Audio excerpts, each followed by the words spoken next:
സുഭഗമോർമകൾ പീലി നീർത്തുന്ന കാലം, പാദമുദ്രകൾ നീർത്തടാകങ്ങളാകും. ഇവിടെയോരോ മൺതരിയിലും ജീവൻ തുടിക്കുകയാണിന്ന്. പൂർവഗാമികൾ ചോരതീരായി തന്നതിൻ സുഹൃതം. സുഭഗമോർമകൾ പീലി നീർത്തുന്ന കാലം, പാദമുദ്രകൾ നീർത്തടാകങ്ങളാകും.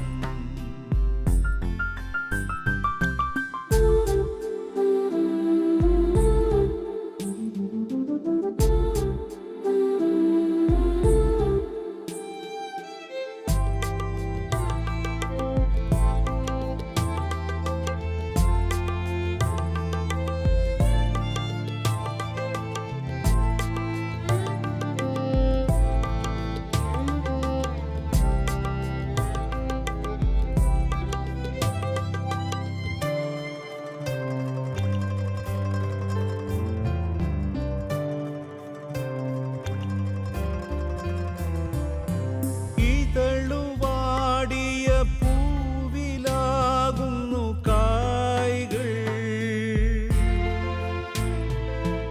ഉരുകിയൂറിയ തിരിയിലേയുള്ളു നാളം.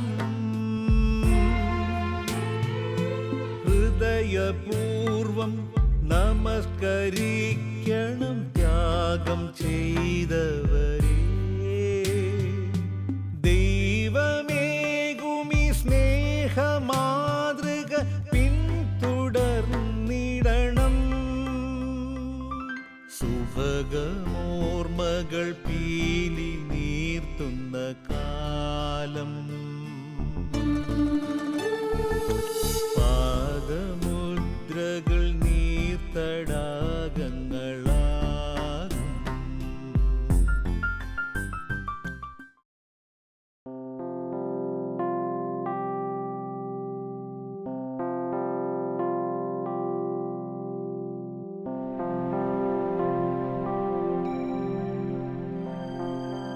ദൈവത്തെ സ്നേഹിക്കുന്നവർക്ക്, അവിടുത്തെ പദ്ധതി അനുസരിച്ച് വിളിക്കപ്പെട്ടവർക്ക് അവിടുന്ന് സകലവും നന്മയ്ക്കായി പരിണമിപ്പിക്കുന്നു.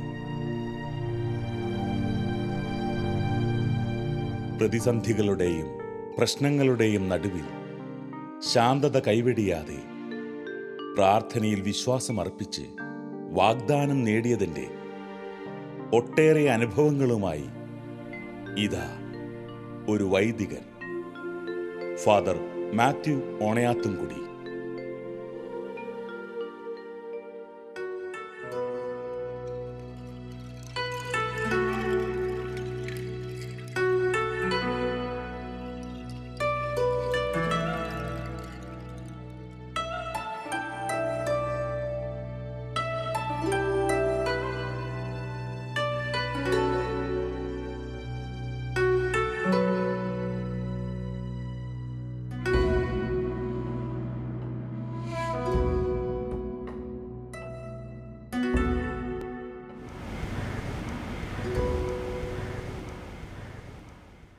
ഓണയാത്തുംകുഴിയച്ഛന് അദ്ദേഹം തൻ്റെ ജീവിതത്തിൽ ജനങ്ങളോടൊപ്പം നിൽക്കുവാനും ദൈവത്തിൻ്റെ ഹിതം എന്താണെന്ന് മനസ്സിലാക്കി ജനങ്ങളെ സേവിക്കുവാനും വേണ്ടി പരിശ്രമിച്ച ഒരു വ്യക്തിയാണ്. കൂടുതൽ പ്രവർത്തന മേഖലകൾ ഇടവകളിൽ കൂടിയായിരുന്നു. റോഡ് വെട്ടുക, പാലം പണിയുക, അങ്ങനെ ജനങ്ങൾക്ക് എന്താണ് ആവശ്യമെന്ന് മനസ്സിലാക്കിക്കൊണ്ട് ജനങ്ങളോടൊപ്പം വികാരിയായി സേവനം ചെയ്ത് ശുശ്രൂഷ ചെയ്ത് ജീവിച്ച വ്യക്തികളാണ്.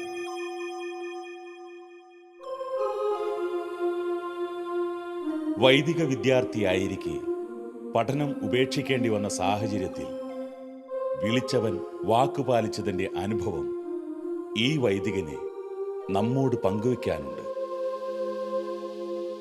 ഒന്നല്ല 10 തവണ വൈദ്യശാസ്ത്രം കീറിമുറിച്ച ഈ ശരീരം ദൈവപരിപാലനയിൽ ശക്തമാണ്.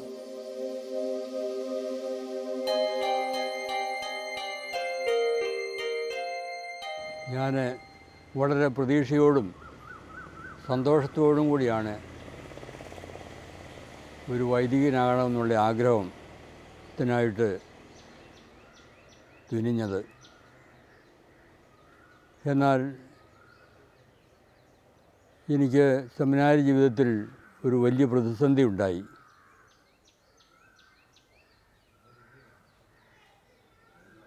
കരൾ സംബന്ധമായ മാരകമായ ഒരു അസുഖം എന്നെ ബാധിച്ചു. അതിന് ഒരു വർഷത്തെയെങ്കിലും വിശ്രമം വേണ്ടി വന്നു. അപ്പോൾ അതിനാൽ സെമിനാരിയിൽ തന്നെ വിശ്രമ ജീവിതത്തിലേക്ക് അയക്കുകയാണുണ്ടായത്. ആ വിശ്രമകാലം ഒരു പ്രതിസന്ധിയുടെ കാലം തന്നെയായിരുന്നു. രോഗം ഒരു വശത്ത്, ഇത് കഴിഞ്ഞതിന് ശേഷം രോഗം മാറിയതിന് ശേഷം എന്നെ വൈദികനായിട്ട് തിരഞ്ഞെടുക്കുമോ വിളിക്കുമോ,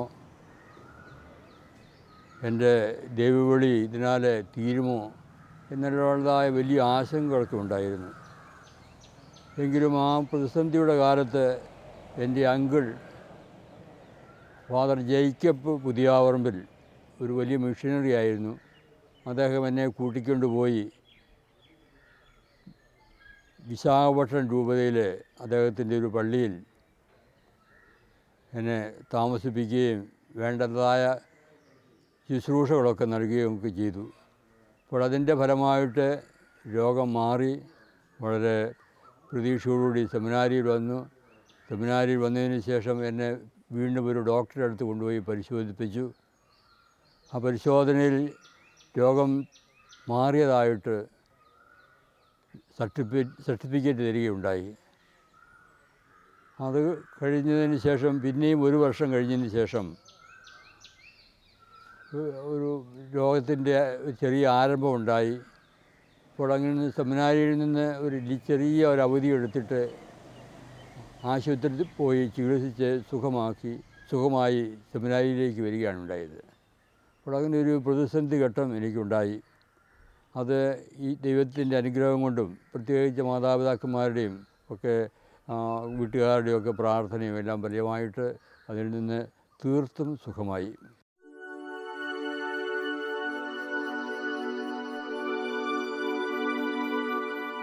തൻ്റെ വൈദിക ജീവിതത്തിലെ ഗുരുവും വഴികാട്ടിയും വർക്കിയച്ചനാണെന്ന് ഇദ്ദേഹം തറപ്പിച്ച് പറയുന്നു.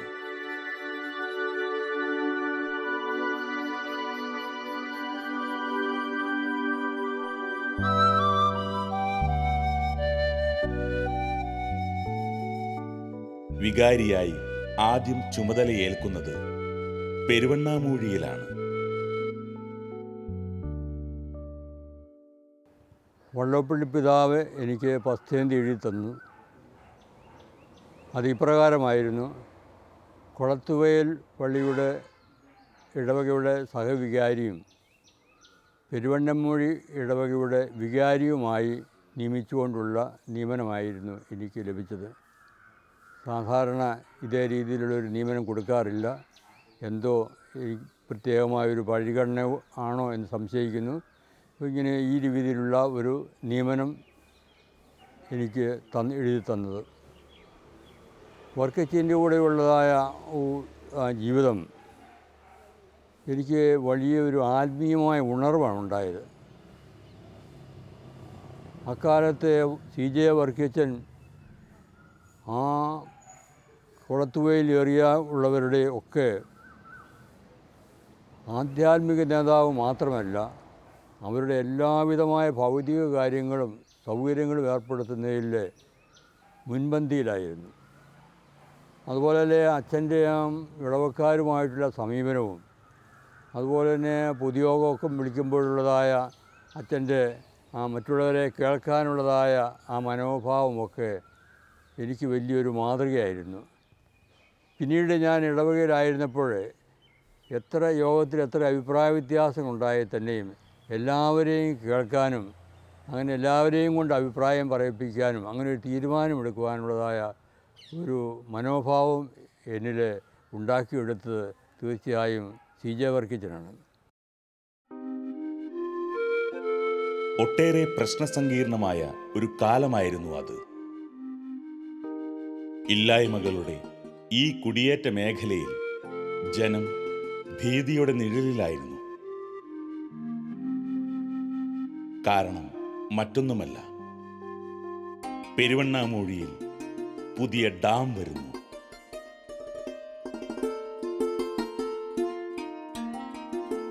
ആയിരത്തി 1958 തന്നെ ഇവിടെ ഒരു അണക്കെട്ട് വരുമെന്നും ആ അണക്കെട്ടിൽ മുങ്ങിപ്പോകാൻ സാധ്യതയുള്ള സ്ഥലങ്ങൾ ഏതൊക്കെയെന്ന് സർവേ ചെയ്ത് ഡിമാർക്കേറ്റ് ചെയ്യുകയും ചെയ്തിരുന്നു. അങ്ങ് കക്കയം, കരിയാത്തൻപാറ, കല്ലാനോട്, കൂരാച്ചുണ്ട്, ചെക്കിട്ടപ്പാറ, പെരുവണ്ണാമൂഴി, മുതുകാട് പ്രദേശങ്ങളിലെ ആയിരക്കണക്കിന് കുടുംബാംഗങ്ങളും 10,000-കണക്കിന് ഏക്കർ ഭൂമിയും അണക്കെട്ടിൽ ഉൾപ്പെടുമായിരുന്നു. എന്നാൽ 1965 കാലഘട്ടമായപ്പോൾ പോലും ഇവിടെ അധിവസിക്കുന്ന ആളുകളുടെ ഭാവി എന്തെന്ന് തീരുമാനിക്കുന്നതിനുള്ള യാതൊരു നടപടികളും ഗവൺമെൻറ്റിൻ്റെ ഭാഗത്തു നിന്ന് ഉണ്ടായിരുന്നില്ല. എന്നാൽ അണക്കെട്ട് നിർമ്മിക്കുന്ന സ്ഥലവും ക്വാർട്ടേഴ്സ് പണിയുന്ന സ്ഥലം, അതുപോലെ വർക്ക്ഷോപ്പ് സ്ഥാപിക്കുന്നതിനുള്ള സ്ഥലം, എർത്ത് ഡാം പണിയുന്നതിനുള്ള സ്ഥലം, അത്തരം നിർമ്മാണ പ്രവർത്തനം നടത്തുന്ന സ്ഥലം മാത്രം അക്വയർ ചെയ്തുകൊണ്ട് പണികളുമായിട്ട് മുന്നോട്ട് നീങ്ങിയാണ് സർക്കാർ ചെയ്തത്. അതുപോലെ തന്നെ ഈ മുങ്ങിപ്പോകാൻ സാധ്യതയുള്ള സ്ഥലത്ത് പാതി പണി പൂർത്തിയായ ഹരിജൻ കോളനി വേറെ സൗകര്യമായൊരു സ്ഥലത്തേക്ക് മാറ്റി സ്ഥാപിക്കുകയുണ്ടായി. അതുപോലെ വേറൊരു ജില്ലാ കൃഷിഭവൻ ആദ്യം സ്ഥാപിച്ചിരുന്നത് വെള്ളത്തിൽ മുങ്ങിപ്പോകാൻ സാധ്യതയുള്ളതുകൊണ്ട് കൂടുതൽ സൗകര്യമുള്ള കൂവപ്പൊയിൽ ഭാഗത്തേക്ക് മാറ്റി സ്ഥാപിക്കുകയുണ്ടായി.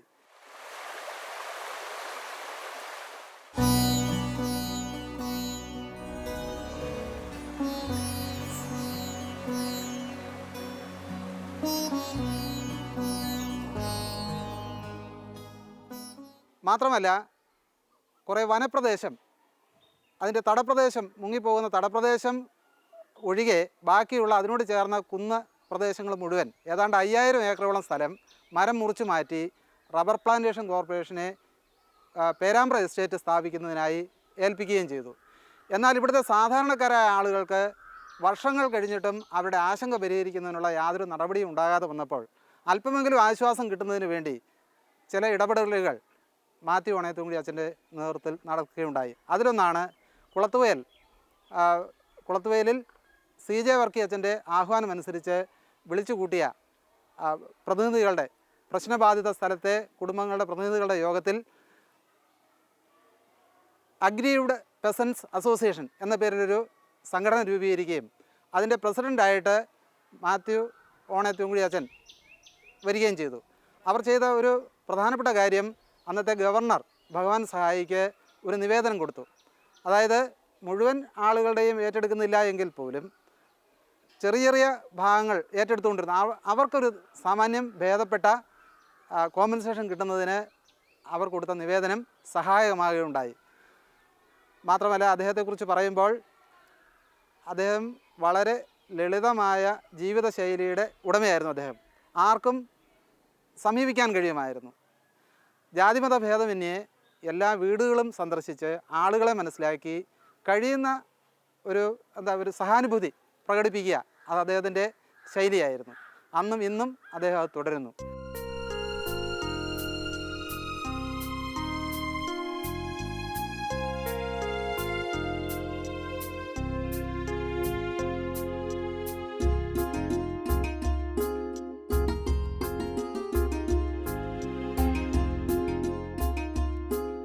അടിസ്ഥാന സൗകര്യങ്ങൾ ഒന്നുമില്ലാതിരുന്ന പെരുവണ്ണാമൂഴി ഇടവകയിൽ ആത്മീയവും ഭൗതികവുമായ ഒട്ടേറെ കാര്യങ്ങൾക്ക് അച്ഛൻ നേതൃത്വം നൽകി.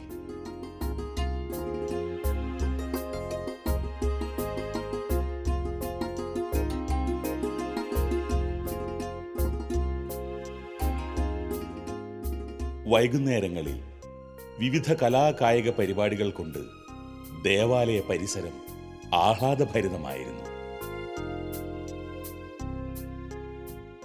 എനിക്ക് ബഹുമാനപ്പെട്ട മാത്യു ഉണത്തിയാങ്കുഴി അച്ഛനെ വളരെ കാലമായിട്ട് പരിചയമുണ്ട്.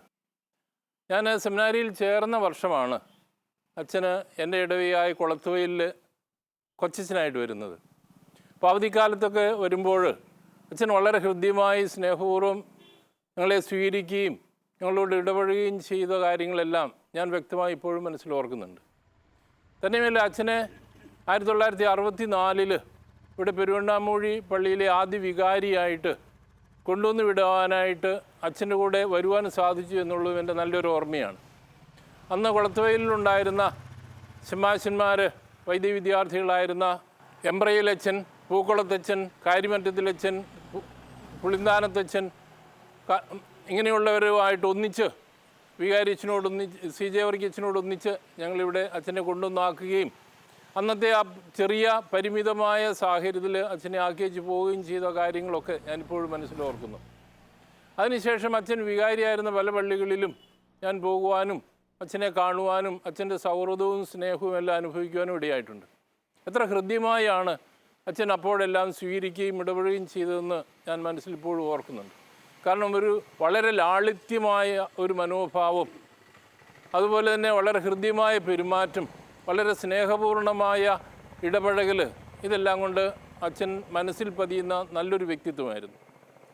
കൂടാതെ കഴിഞ്ഞ ഏതാനും വർഷങ്ങളായി അച്ഛന് കട്ടിപ്പാറ പള്ളിയിലെ വികാരിയായിരിക്കുമ്പോൾ അവിടെ ഹയർ സെക്കൻഡറി സ്കൂൾ ആരംഭിക്കുകയും ഇപ്പോൾ ഹയർ സെക്കൻഡറി സ്കൂളിൻ്റെ മാനേജർമാരുടെ മീറ്റിങ്ങുകളും സമ്മേളനങ്ങളിലും ഒക്കെ അച്ഛനുമായിട്ട് സഹകരിച്ച് പ്രവർത്തിക്കുവാനിടയായിട്ടുണ്ട്. അപ്പോഴെല്ലാം അച്ഛൻ്റെ പെരുമാറ്റങ്ങൾ, നിർദ്ദേശങ്ങൾ, അഭിപ്രായങ്ങളെല്ലാം വളരെ ഹൃദ്യമായി തോന്നിയിട്ടുണ്ട്. എല്ലാവരോടും മാന്യമായി പെരുമാറുക, അതുപോലെ എല്ലാവരെയും ശ്രവിക്കുവാനുള്ള സന്നദ്ധത ഉണ്ടാകുക, അതുപോലെ എല്ലാവരോടും ഹൃദ്യമായ രീതിയിൽ എല്ലാവരെയും സ്വീകരിച്ച് അവരുടെ സംസാര രീതിയും പെരുമാറ്റത്തെ എല്ലാം അംഗീകരിക്കുന്ന നല്ലൊരു വ്യക്തിത്വത്തിൻ്റെ ഉടമയായിട്ടാണ് അച്ഛന് അന്നെല്ലാം എനിക്ക് അനുഭവപ്പെടുന്നത്.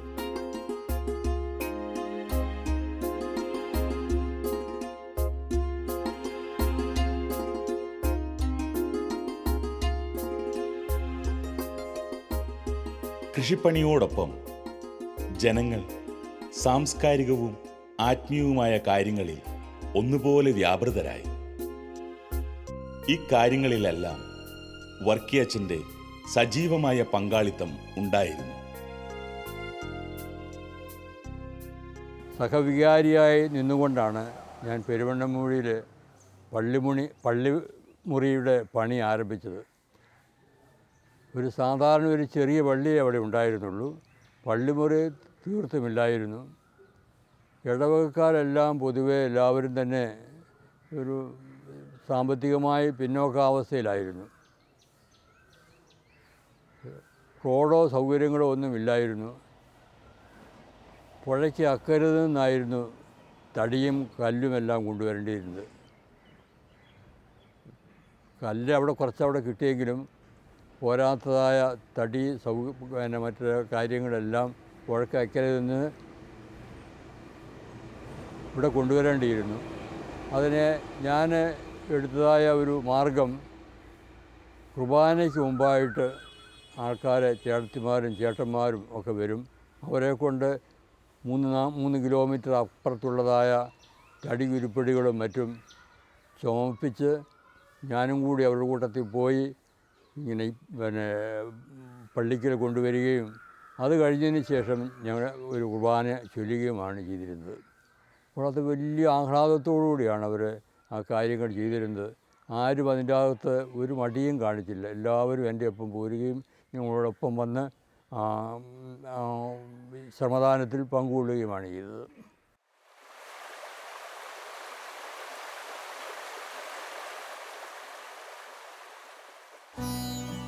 എങ്കിലും കുടിയൊഴിക്കപ്പെട്ടവർക്ക് അർഹമായ നഷ്ടപരിഹാരം അധികാരികളിൽ നിന്ന് വാങ്ങിക്കൊടുക്കുന്നതിൽ അച്ഛൻ വഹിച്ച പങ്ക് തീർത്തും സ്തുത്യർഹമാണ്.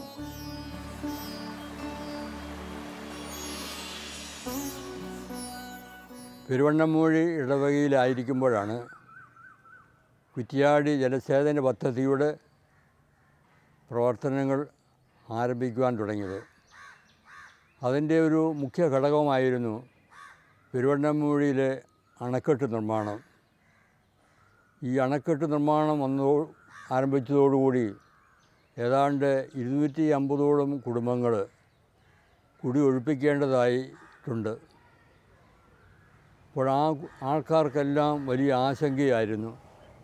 അന്നത്തെ ഒരു സംസാര രീതി തന്നെ ഞങ്ങൾക്ക് വേണ്ടത്ര നഷ്ടപരിഹാരമൊന്നും തരാതെ വെള്ളം കയറ്റി വിട്ട് ഞങ്ങളെ നിർബന്ധിച്ച് കുടി ഒഴിപ്പിക്കും എന്ന് ഉള്ള ഒരു പറച്ചിൽ ചെവിക്ക് ചെവി ഉണ്ടായിരുന്നു. അപ്പോൾ ഇതിൻ്റെ എല്ലാം പേരിൽ CJ വർക്കിച്ചൻ കുളത്തുവേൽ ഹൈസ്കൂളിൽ ഈ ഇങ്ങനെ അണക്കെട്ട് മൂലം പീഡിത അനുഭവിക്കുന്നവരുടെ എല്ലാം ഒരു യോഗം വിളിച്ചു കൂട്ടി. ഏതാണ്ട് 250 പേരോളം അതിൽ സംബന്ധിച്ചിരുന്നു. ആ യോഗത്തിൽ വെച്ച് ഒരു സംഘടന രൂപീകരിക്കുവാനായിട്ട് തീരുമാനിച്ചു. ആ സംഘടനയുടെ പേര് അഗ്രീവ്ഡ് പെസൻറ്റ് അസോസിയേഷൻ എന്നാണ്. പീഡിതരായ കർഷകരുടെ ഒരു സംഘടന. അതിൻ്റെ പ്രസിഡൻ്റായിട്ട് എല്ലാവരും കൂടി എന്നെ ഐകകണ്ഠ്യേന തിരഞ്ഞെടുത്തു.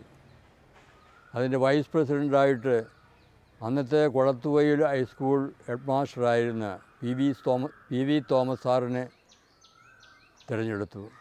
സെക്രട്ടറി ആയിട്ട് കലാനോട് ഗോതമ്പനാനിക്കൽ സെബാസ്റ്റ്യൻ സാറിനെയും അവർ തിരഞ്ഞെടുക്കുകയുണ്ടായി. ഞങ്ങൾ മൂവരും ചേർന്ന് ഈ പീഡ അനുഭവിക്കുന്നവർക്ക് വേണ്ടി, കഷ്ടപ്പെടുന്നവർക്ക് വേണ്ടിയിട്ട്, അവരുടെ ആശങ്ക അകറ്റാൻ വേണ്ടിയിട്ട് മെമ്മോറാണ്ടങ്ങൾ പലയിടത്തുമായിട്ട് അയച്ചു.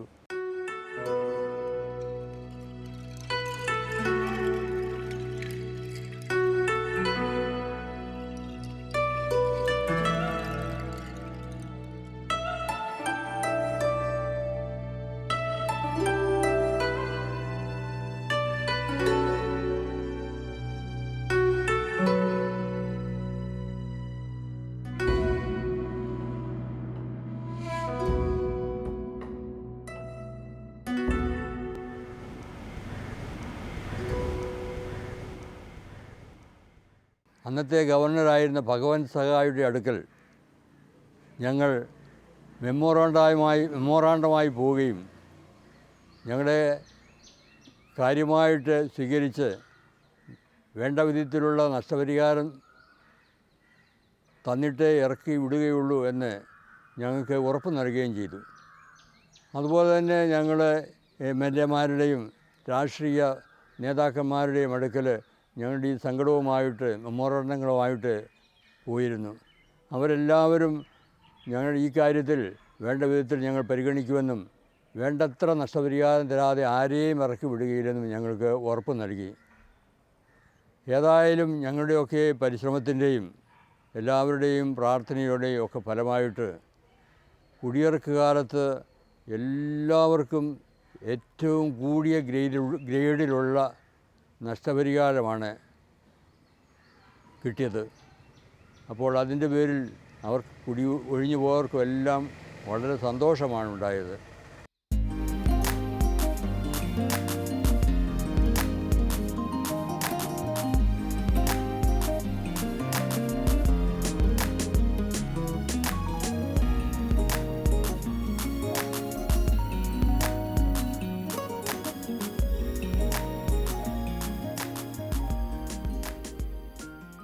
ഉണയാച്ചൻ കുഴിയാച്ചൻ എന്ന് പറഞ്ഞാൽ അദ്ദേഹത്തിന് സ്പോർട്സ് ഇങ്ങനെയുള്ള വിഭാഗങ്ങളിൽ വളരെയധികം താല്പര്യമുള്ള മനുഷ്യനായി. ഇവിടെയുള്ള ചെറുപ്പക്കാരെയെല്ലാം കൂട്ടി അദ്ദേഹം ഒരു വോളിബോൾ ടീം ഉണ്ടാക്കി. പള്ളിയുടെയും അതായത് സ്കൂളിൻ്റെയും ഒരുമിച്ചുള്ള പ്രവർത്തനമായ കാരണത്താൽ രണ്ടിൻ്റെയും അസൗകര്യം മനസ്സിലാക്കിക്കൊണ്ട് അച്ഛൻ ഇവിടെ നമുക്കൊരു സ്കൂൾ സ്വന്തമായിട്ടൊരു കെട്ടിടം വേണമെന്നുള്ളൊരു ആഗ്രഹം അദ്ദേഹത്തിന് ഉണ്ടാവുകയും അത് ഞങ്ങളുടെ മുന്നിൽ വയ്ക്കുകയും ചെയ്തു. ആ സമയത്ത് ഇവിടെ വർക്ക് ജനങ്ങളെയെല്ലാം കുറച്ച് ആളുകളിൽ അവരെയെല്ലാം സംഘടിപ്പിച്ചുകൊണ്ട് ആദ്യം അദ്ദേഹം ഒരു വോളിബോൾ ടീമുണ്ടാക്കി. അതിനുശേഷം പിന്നെ ഒരു ബാൻഡ് സെറ്റ് ഉണ്ടാക്കി. നമ്മുടെ വാഴയിൽ കുഞ്ഞേപ്പ് എന്ന് പറയുന്ന വ്യക്തിയെ ഉൾപ്പെടുത്തിക്കൊണ്ട് അദ്ദേഹമാണ് ബാൻഡ് മാസ്റ്റർ. അദ്ദേഹത്തിൻ്റെ കീഴിൽ ഒരു ബാൻഡ് സെറ്റും രൂപീകരിച്ചു. അങ്ങനെ പള്ളിയുടെ പെരുന്നാളിനെല്ലാം ആ സെറ്റ് ഉപയോഗിച്ചുകൊണ്ടിരുന്നു. അങ്ങനെ വളരെയധികം ഒരു സന്തോഷമായ വിധത്തിൽ അദ്ദേഹം ഇവിടെ വർക്ക് ചെയ്തുകൊണ്ടിരുന്നു.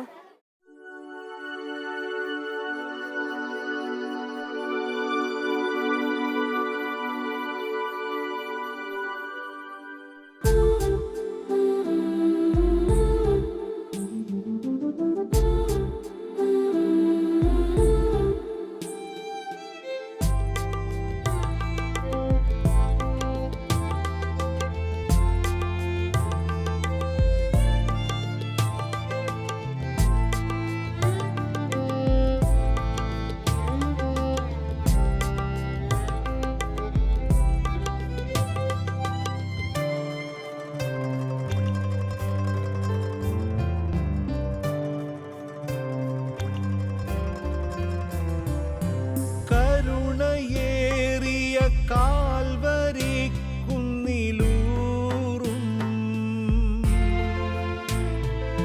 സ്നേഹവായ്പുകൾ പങ്കുവച്ചവരല്ലേ ഇവിടെ നിന്നും രക്ഷ നേടാനാരും മടങ്ങുകയില്ല. പാപമോചനം യേശു ചിന്തിയ ചോരതൻ വിജയം. സുഭഗമോർമകൾ പീലി നീർത്തുന്ന